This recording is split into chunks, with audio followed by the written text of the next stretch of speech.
we also told them clearly that when motions come to the floor, they should be able to vote as an Azimio block. This was breached during the debate on IEBC. Our members did not understand, or they decided to ignore instructions that we had given to them clearly to ensure that we rejected the IBC amendment law. And the reason is because you now can see it is one of the issues that we have now subjected to the national debate. They thought that we were misguiding them and they voted with UDA. We cautioned them, but shortly thereafter we received petitions. Petitions that were guided by the fact that even our members started attending PGs of UDA, going to State House and partaking in party activities of UDA. Petitions were received here within the party for specific members, and those petitions were referred to the internal dispute resolution mechanism. I have gone to the pains of printing out the charges and even the hearing dates that were fixed.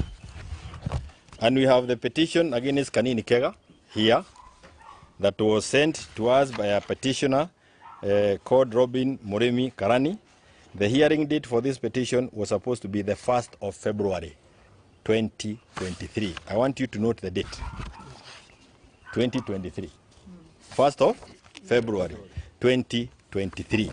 All those, there is one for Adan Duro Fatuma, there's another one for Sabina Wajiro Chege, and there's another one for Kenyan Warie Adan. I don't know what Warie means.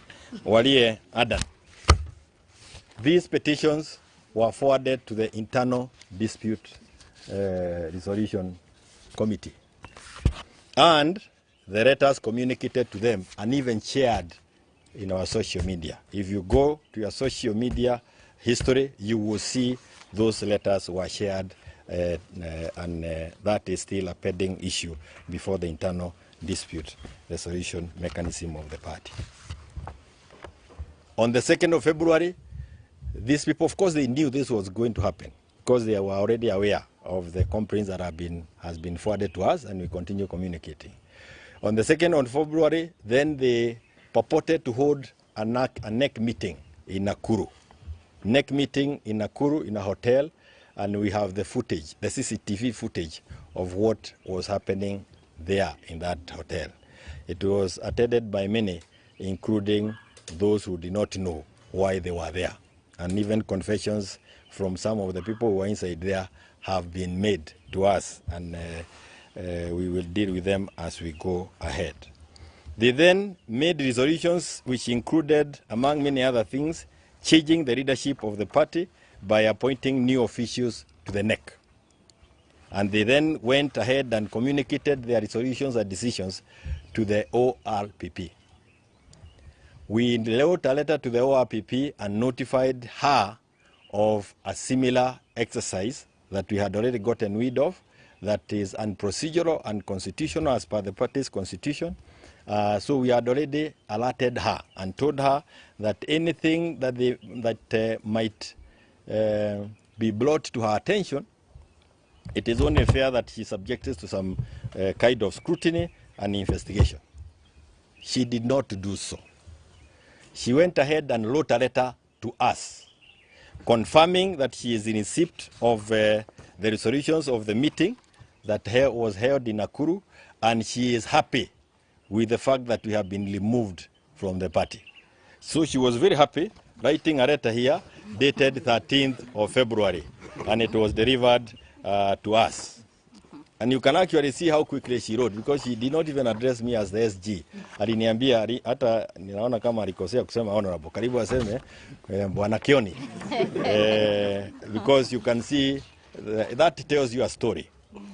Because she receives the note, the information the same day, and the same day the letter is with us. She receives those minutes from Nakuru, and the same day the letter is with us. I don't want to say who was in Nakuru, because it's likely that she was also seen in Nakuru. By the way, let me say this. When the meeting was going on in Nakuru, I called her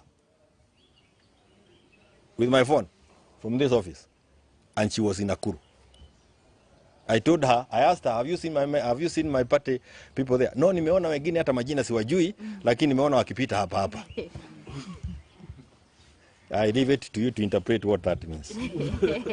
So we then went to court immediately and challenged that procedure that she had used, and we were given an order, a stay order of her letters and any resolutions that may have been arrived at from Nakuru, because it was we termed it as illegal ourselves, and we still do the same. When you go to court and get interim orders, then you wait for the full hearing to take place so that a judgment can be entered. A judgment was entered yesterday. And in the judgment, a very, very comprehensive judgment, because this forms precedences of other cases that will be before them.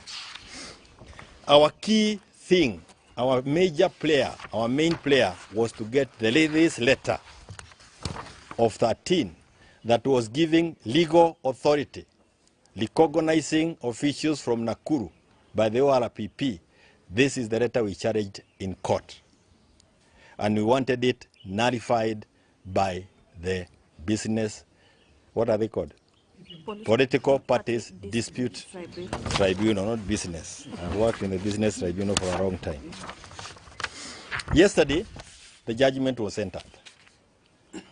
And you will get a copy of it, you will go through it, and you will see, when you go to page 39, I think, is it 39? No. You go to page 22, it's 22 on this, is 39 on other fonts. What we wanted was this letter declared null and void, because it is on this letter, on this authority of the Office of the Registrar of Political Parties, that those coup protesters were relying on. It is the one that was giving their actions the force of law. And this is what they said in that judgment. Taking into consideration the totality of the foregoing circumstances, we order as follows. A declaration be and is hereby issued that the respondent's letter, that is, the respondent was the ORPP, because we were to court kotini, dated 13th February 2013, is null and void